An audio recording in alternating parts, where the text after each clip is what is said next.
રાજકોટની કર્ણાવતી સ્કૂલના તેજસ્વી તારલાઓએ ધોરણ 10ના પરિણામમાં ઝળહળતી સફળતા પ્રાપ્ત કરી સંસ્થાનું ગૌરવ વધાર્યું છે. સતત 6 વર્ષથી શ્રેષ્ઠ પરિણામની પરંપરા જાળવી રાખતા આ વર્ષે પણ શાળાના અનેક વિદ્યાર્થીઓએ ટોપર્સની યાદીમાં સ્થાન મેળવ્યું છે. શાળામાં લેવાયેલા સતત રિવિઝન રાઉન્ડ અને 11થી વધુ મોક ટેસ્ટને કારણે વિદ્યાર્થીઓએ પરીક્ષાના ડર વગર ઉત્કૃષ્ટ પ્રદર્શન કર્યું. ગુજરાતી માધ્યમમાં 12 અને અંગ્રેજી માધ્યમમાં 6 વિદ્યાર્થીઓએ 99થી વધુ PR મેળવ્યા છે. ખાસ કરીને ગણિત અને વિજ્ઞાન જેવા વિષયોમાં 16 જેટલા વિદ્યાર્થીઓએ 100માંથી 100 ગુણ મેળવી ઇતિહાસ સર્જ્યો છે. વિદ્યાર્થીઓના આ વિજયને વધાવવા માટે શાળા દ્વારા ભવ્ય રેલીનું આયોજન કરવામાં આવ્યું હતું, જેમાં વાલીઓ અને શિક્ષકો મોટી સંખ્યામાં જોડાઈને બાળકોને પ્રોત્સાહિત કર્યા હતા. મારું નામ ભૂમિત ડોબરિયા. હું અહીં કર્ણાવતી ઇન્ટરનેશનલ સ્કૂલમાં પ્રિન્સિપાલ તરીકે વર્ક કરું છું. સતત 6 વર્ષ થયા વિદ્યાર્થીઓની મહેનત છે એ શાળાના તમામ પરિણામોમાં શ્રેષ્ઠતા મેળવે છે. શાળાના પરિણામ માટે વિદ્યાર્થીઓ પાસે સતત મહેનત કરાવવામાં આવે છે. નબળા વિદ્યાર્થીઓ પાસે ખાસ કરીને શાળા છૂટ્યા બાદ એક્સ્ટ્રા વર્ક કરાવવામાં આવે છે અને શિક્ષકો એને વિષય વાઇઝ પર્સનલી શીખવાડે છે અને સારામાં સારું રિઝલ્ટ લઈ આવે છે.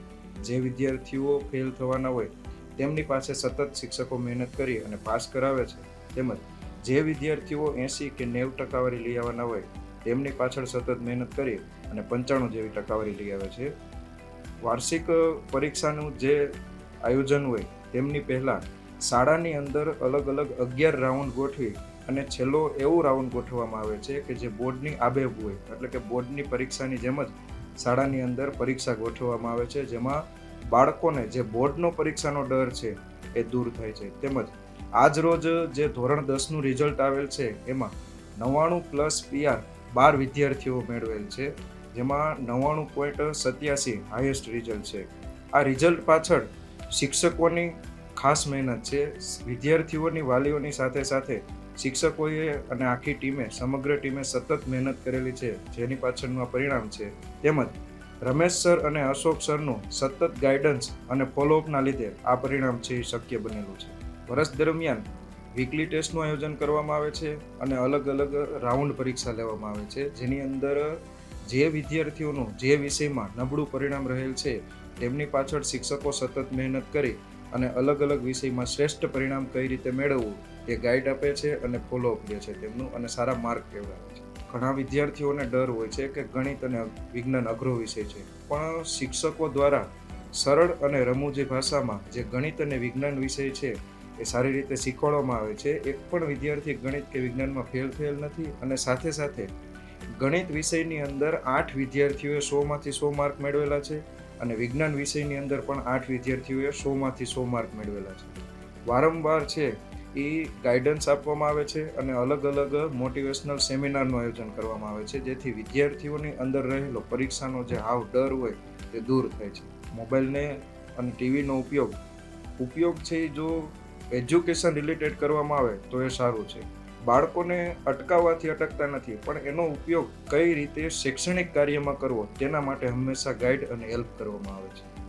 શિક્ષકોનો ખાસ મહત્વનો હાથ હોય છે, કેમ કે ઘણા વિદ્યાર્થીઓ નબળા હોય અને વાલી તરફથી રિક્વેસ્ટ હોય કે બાળકોને છે અમે સ્કૂલ સિવાયના ટાઈમમાં મોકલશું, તો શિક્ષકો એમની પાછળ સ્કૂલ સિવાયના ટાઈમમાં રોકાય અને વિદ્યાર્થીઓને છે એ સતત મહેનત કરાવે છે અને વિષયનું સારામાં સારું રિઝલ્ટ કેળવે છે. વિદ્યાર્થીઓએ સરસ મજાનું જે રિઝલ્ટ લેવું છે એમના માટે કોંગ્રેચ્યુલેશન, અને આગામી 11 અને 12મા ધોરણમાં સારી સ્ટ્રીમ સિલેક્ટ કરી કોલેજમાં પણ સારી લાઈન સિલેક્ટ કરી અને પોતાના માતાશ્રી પિતાશ્રીનું નામ રોશન કરે એમના માટે all the best of luck. મારું નામ અર્જુન સેજપાલ છે. હું કર્ણાવતી ઇન્ટરનેશનલ સ્કૂલ ઇંગ્લિશ મીડિયમમાં એઝ એ પ્રિન્સિપાલ વર્ક કરું છું. અહીં ધોરણ 10માં 99 સ્ટુડન્ટ્સ હતા. બધા વિદ્યાર્થીઓને સારામાં સારું રિઝલ્ટ આવ્યું એ બદલ બધા વિદ્યાર્થીઓને સંસ્થા વતી ખૂબ ખૂબ અભિનંદન. ઇંગ્લિશ મીડિયમમાં ધોરણ 10માં ગજેરા ધાર્મી 99.72 PR સાથે ફર્સ્ટ રેન્ક આવેલ છે, જે બદલ તે વિદ્યાર્થીને અને એમની સાથે રહેલી તેની ફ્રેન્ડ્સ કે ભાઈ તે સ્કૂલમાં એમની સાથે ભણતા હતા એ બધાએ પણ ઘણા બધા સ્ટુડન્ટ્સે 6 જણાએ 99 PR અપ મેળવેલ છે અને 30 સ્ટુડન્ટ્સે મોર ધેન 90 PR મેળવેલ છે. વિદ્યાર્થીઓની સખત મહેનત અને શિસ્તતાનું આ પરિણામ છે.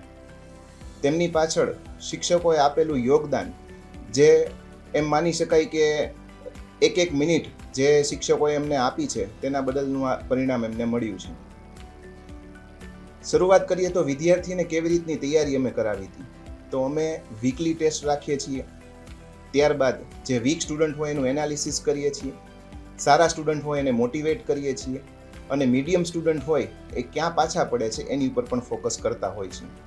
અને at the end of the task અમે સારામાં સારું પરિણામ મેળવ્યા. તે બદલ વિદ્યાર્થીઓનો ખૂબ ખૂબ અભિનંદન, અને વાલીએ જે અમારી ઉપર વિશ્વાસ મૂક્યો, અમારી સંસ્થા ઉપર વિશ્વાસ મૂક્યો, તે બદલ વાલીઓ પણ ખૂબ ખૂબ આભાર. જ્યારે પરીક્ષા સ્ટાર્ટ થવાની હતી ત્યારે અમારા સ્કૂલના બધા શિક્ષક મિત્રો બધા વિદ્યાર્થીઓને ઘરે જઈ અને પ્રોત્સાહન આપ્યું હતું. કેવી રીતે પેપર લખવું જોઈએ, શું કરવું જોઈએ પેપર લખતી ટાઈમે, અને રીડિંગ કેવી રીતે કરવું જોઈએ, એ બધી વાતની ચર્ચાઓ વિદ્યાર્થીઓના ઘરે જઈને કરેલ છે. એના માટેનું આ પરિણામ મળેલું છે. તો કર્ણાવતી ઇન્ટરનેશનલ સ્કૂલ તરફથી હું અર્જુન સેજપાલ બધા વિદ્યાર્થીઓને ખૂબ ખૂબ અભિનંદન પાઠવું છું. Thank you. Mahi Raja 99.62.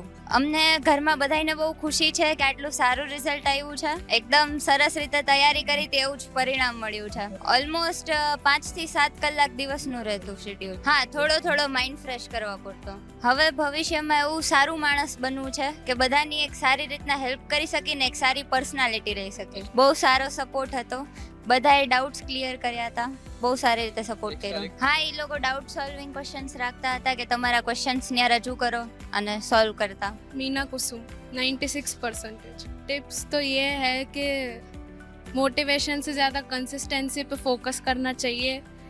Consistent रहते हैं तो फिर रिजल्ट उस हिसाब से आता है. बहुत अच्छा था. टीचर सब सपोर्ट करते थे, डाउट सॉल्व करते थे time to time. Shreya Sarang, મને 95. સારો સપોર્ટ હતો. બધા ડાઉટ સોલ્વ કરવામાં આવ્યા હતા અને જે પણ મટીરિયલ જોતું હતું એ લોકોએ પ્રોવાઈડ કરેલું છે.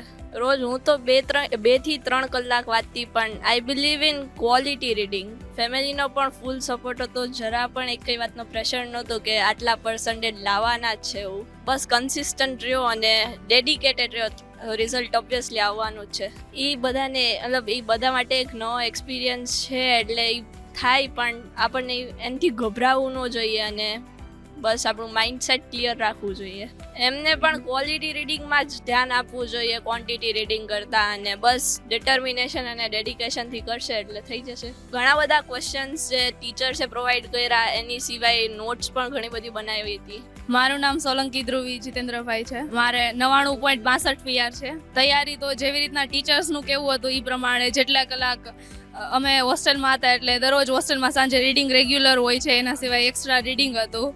બાકી એક્સ્ટ્રા ક્લાસીસ હતા. અમે મેથ્સના, સાયન્સના, કોચિંગમાં પણ અમે પ્રેક્ટિસ કરતા.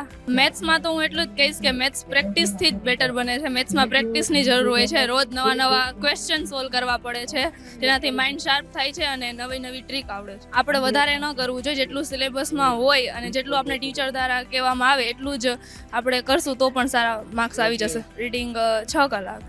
હા, માહોલ તો સારો હતો. થોડી બીમાર હતી હું, પણ ટીચર્સનો અને પેરેન્ટ્સનો સપોર્ટ હતો એટલે રિઝલ્ટ સારું આવ્યું. હા, ખુશી તો થઈ, કેમ કે જેટલી એક્સપેક્ટેશન હતું એના કરતાં વધારે માર્ક્સ આવ્યા એટલે ખૂબ જ ખુશી થઈ. ભવિષ્યમાં સાયન્સ લઈને ડૉક્ટર બનવાની ઈચ્છા છે. મારું નામ ભરડવા ધ્રુવ અતુલભાઈ છે. હું 12 સાયન્સ ઇંગ્લિશ મીડિયમમાં અભ્યાસ કરતો હતો. મને 99.07 PR આવ્યા છે બોર્ડમાં, અને JEEમાં 96.24 PR આવ્યા છે. તૈયારીમાં તો કશું જ નહીં. જે સ્કૂલમાંથી ગાઈડન્સ આપવામાં આવે ને 100% ફોલો કરવાથી જ આટલું સારું પરિણામ આવ્યું છે. ટીચર્સે જે કહ્યું એ જ કર્યું છે. સ્કૂલ તરફથી ફૂલ સપોર્ટ હતો. જે પણ ડાઉટ લેક્ચર હોય કે જ્યારે પણ રીડિંગનો જગ્યા જોતી હોય ત્યારે પૂરેપૂરી પ્રોવાઈડ કરવામાં આવે છે. પ્રોપર રીડિંગ માટેનો અને સ્ટડી ફ્રેન્ડલી જ માહોલ આપવામાં આવે છે. આવનારા સ્ટુડન્ટ્સ માટે એટલું જ છે, બસ બે વર્ષ ટકી જવાનું છે. કાંઈ પણ વિચાર્યા વિના 2 વર્ષ જિંદગીની આમાં આપવાના છે, અને પૂરી રીતના મહેનત કરવાથી સારું પરિણામ આવશે જ. મોટિવેશનમાં તો એ જ છે, જો મનનું થાય તો સારું, ન થાય તો વધારે સારું. ઉપરવાળાએ કંઈક ને કંઈક વિચારવું જોઈએ આપણા માટે. ભવિષ્યમાં મારો ગોલ એઆઈ એન્જિનિયર બનવાનો છે, જેના માટે બીટેક ઇન એઆઈ કરવાનું મારી ઈચ્છા છે. ફેમિલીનો એક્ઝામ ટાઈમે ફૂલ સપોર્ટ હતો, પણ હું તો અહીંયા હોસ્ટેલમાં જ તૈયારી કરતો હતો, એટલે પૂરેપૂરું રીડિંગનું શેડ્યુલ એકદમ હોસ્ટેલ પ્રમાણે જ હતું. 10 થી 12 કલાક તો હોસ્ટેલનું રીડિંગ ત્યાં અરેન્જ કરી દે છે. બસ જેટલી એક્સપેક્ટેશન હતી પૂરેપૂરા એટલા જ માર્ક આવ્યા છે, અને હું બહુ રાજી છું આ માર્ક્સથી. બસ રિઝલ્ટ જોઈને એક સંતુષ્ટિ હતી કે જે મહેનત કરી એનું ફળ મળ્યું છે. મારું નામ ચુડાસમા પ્રાચી છે. મારે બોર્ડમાં 95.74% આવ્યા છે. ઓછામાં ઓછી 10 કલાક. કરિયર સારું બનાવવું છે, મમ્મી પપ્પાનું સપનું પૂરું કરવું છે, અને એસીસીએ અને ભણવાનું છે. હું ફ્રી માઇન્ડેડ હતો, કોઈ એટલું ટોર્ચર પણ ન કરતા, અને એવી રીતે આમ કંઈ પ્રેશર ન દેતા, અને સારું ધ્યાન પણ દેતા. મમ્મી પપ્પા પેરેન્ટ્સમાંથી નહીં ખૂબ છે ને પ્રોત્સાહન મળ્યું છે. કાંઈ વાંધો ન આવ્યો તેના માટે અમને થેન્ક યુ. કાંઈ સારું ધ્યાન દેવાનું. મારું નામ આશિયાણી કૃપાલી છે. મારે બોર્ડમાં 98.38 આવ્યા છે.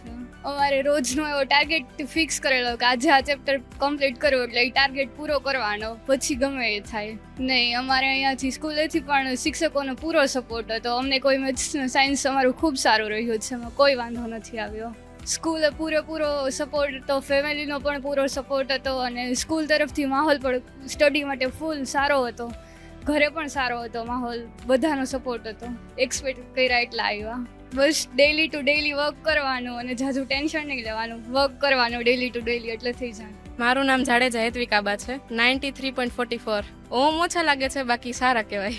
એન્જિનિયરિંગ કરવું છે, સરનો ફૂલ સપોર્ટ છે, પેરેન્ટ્સ સારા. સ્કૂલ એકદમ ટેન્શન ફ્રી છે, સ્કૂલ બહુ સપોર્ટ કરે છે, અમારા ટીચર્સ પણ બહુ સારા છે. ડેઈલી તો ન કરતી, પણ એક્ઝામ પહેલાં જ્યારે થોડાક દિવસ બાકી હતા ત્યારે છેલ્લે 10 થી 5-10 કલાક. સાયન્સ મેથ્સ ગમે. પહેલાં ફિયર હતું, પણ અત્યારે જે ટીચર્સ અમારા હતા જેમને અમને સારી રીતે ભણાવ્યું એમના લીધે ફિયર નીકળી ગયું, અને યા સમજો એટલે આવડી જાય એવું. સાયન્સ ને મેથ્સ અઘરું નથી.